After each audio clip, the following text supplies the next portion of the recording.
When my father decided to return home, I was really excited. I thought he was taking me to the most amazing place in the world. We were heading to Palestine, to a little town called Bethlehem. Good evening. Thank you very much. Very warm welcome to GFT tonight. Thank you so much for coming out for this special screening of Open Bethlehem. It's great to see so many people here. My name's Simon Bateson. I'm director of Take One Action Film Festival. So I'm really delighted that we've got director Layla Sansour with us for this Q&A. It's going to be chaired by Irvin Welsh, who I think a few of you will have heard of, and Cathy Galloway, who's the director of Christian Aid in Scotland, and has a wealth of experience leading visits to the West Bank and campaigning on the issue of settlements and things like that here in Scotland. Between making the film and editing it, we've got to this point. Can you kind of almost update us on what's kind of happening and how central this film is to the strategy of continuing Open Bethlehem? Yes. As you probably figured out from the film, I went to Bethlehem in 2004, thinking that I'm dedicating a whole year out of my life to make a film about the building of the wall. I was very convinced that, I will make the film in 1 year, but also that this is a big year to take out of a big time to take out of one's life. And of course, as you saw, I actually ended up staying for 8 years. In fact, I've relocated my center of, gravity and emotion to Bethlehem. So the journey of trying to get backing for the campaign or the film was absolutely impossible. In a way, I would say that this film was just not meant to be at all. Yeah. So I'm very, very, of course, pleased that I managed to get it finished. Mm-hmm.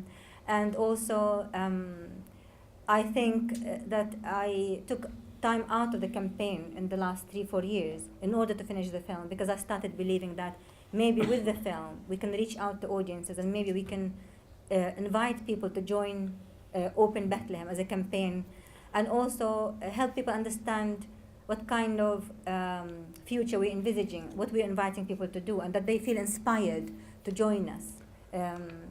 How do people get? Is there any other ways apart from the website?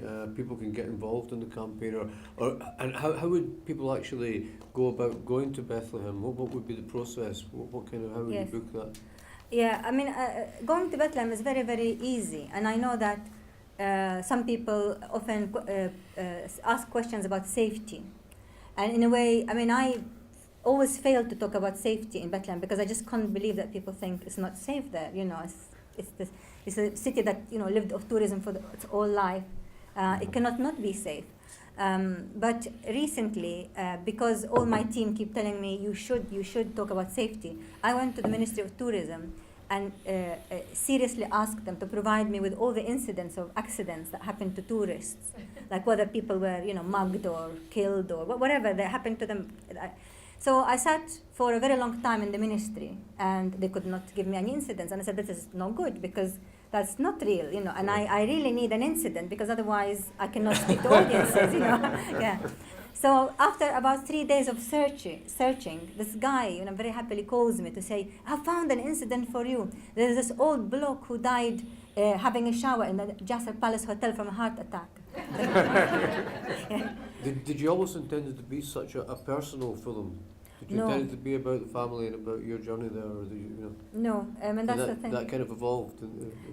Yeah, it evolved. I mean, in a way, I thought I will have a slight personal touch, because I didn't want to make a completely impersonal film. I mean, previous to that film, I made Jeremy Hardy versus the Israeli army. Yes.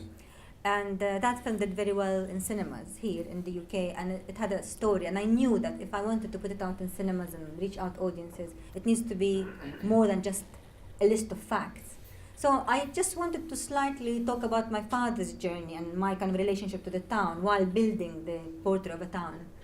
But when I stayed the 2nd year, 3rd year, 4th year, now I had to start thinking about what is my story really, and to review what is the story I'm telling. And I think both myself, but also with a push from other people, there was a sense that this is a good story, and maybe I should tell my story very strongly. And I kind of accepted it. Initially, I was a bit reluctant, and then I thought, well, that's it. And I'll tell my story. I have the biggest access that I have to a story is my story. Kathy, you've been a regular visitor to Palestine and to Bethlehem in particular. Can you tell us about your experiences working as a Christian activist? I think one of the things that many of us, particularly in the West, we have a kind of a Bethlehem in our heads, a Bethlehem of the imagination that has been shaped by, a lifetime of Christmases and a whole kind of, well, apart from anything else, a kind of advertising industry, but just a whole, generations, centuries of thinking we know what Bethlehem is, and what we don't know very often is what Bethlehem really is, and what Bethlehem is really like. And one of the things that really struck me was that when I went there, the first time I went there, it was so different from my concept, which for so many people is just tied up with the Christmas story and the biblical narrative and so on. And people imagine a small village, and actually somewhere that's 170,000 people, it's a city. It's a sizable city, and it's a sizable modern city in many ways, both ancient and modern. And what I didn't really expect to do was to discover how much I really loved the real Bethlehem. And that's partly to do with the people, people in Bethlehem, who are so welcoming and hospitable, and who really want people to come and see the real Bethlehem, and very old Christian communities living alongside Muslim communities, united by being Palestinian. And I think one of the things that really matters for people going is that they do make the effort or find a way to do more than just the 1 hour Israeli official tour in and out. It's a very, very different thing doing that, and for example going through a checkpoint. The in and out in the bus is the Israeli experience. The through the checkpoint is the Palestinian experience, day after day after day. How do you do that? How do you kind of avoid going through that sort of Israeli package tour and get to spend a bit of time? Well, I mean, as I said, there are organizations, in a way they're all slightly alternative tour operators that we list, and we try and constantly figure out who also is taking people. They tend to take smallish groups, and they tend to be sometimes often tailor-made to a group, and they, I think is also a nice way to visit because you get more attention from personal. It's much more personal, and so people can find out either from our website about such tour operators in Britain, or by picking up a brochure. Yeah, I really enjoyed your film, and I think it's great that you're here. Given that Glasgow is twinned with Bethlehem, your visit here, will you meet with any officials from the city of Glasgow with regard to the film? We did not plan that, but I'm very, very lucky to have the person who was the force behind the twinning, and it's a former provost of Glasgow, Alex Mosson, who is here with us.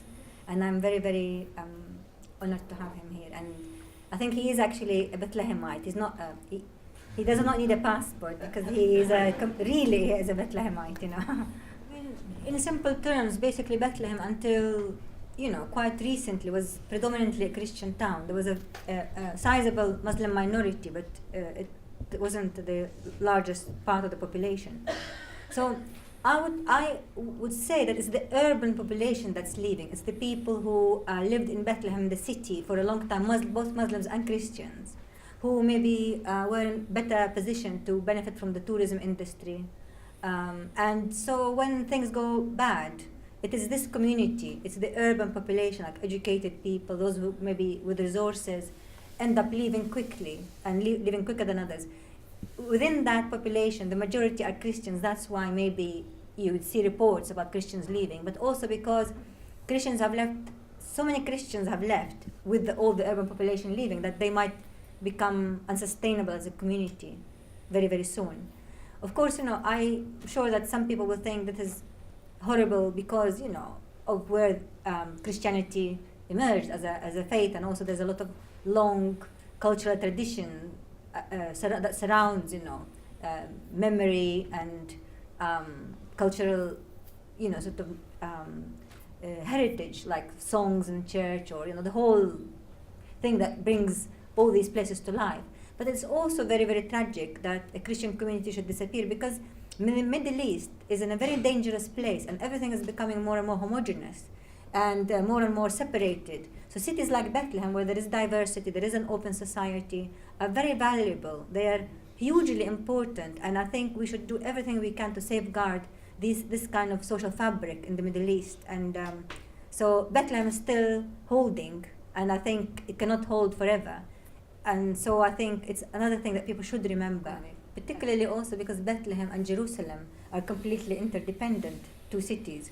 I mean, they have been interdependent for centuries. There's family relations, there's businesses that only work if the two are able to communicate with each other. Then there's, for example, Jerusalemites often taught at Bethlehem University or studied at Bethlehem University. All the specialized medical help services are in Jerusalem. Mm-hmm. So the severing of this access and severing the connection between the two cities basically undermines the livelihood of both communities on both sides. And one of the settlements that I think features in my little potted sort of brief about settlements is actually emerged just after the peace agreement. And that settlement geographically is in danger. We are in danger of having the last corridor that links us to Jerusalem separated by the expansion of the settlement. Yeah, I think that's one of the things that Christian Aid has done for many years, is suggest alternative ways of visiting Bethlehem and the West Bank, and in the past when it was a bit more possible, Gaza also.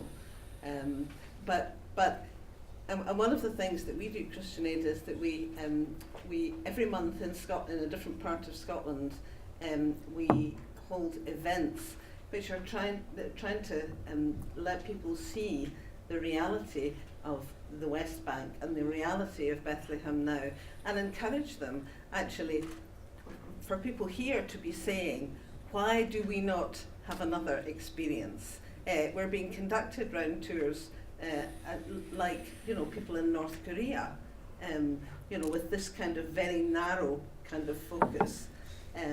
We should be able to do better than that. We should be asking questions.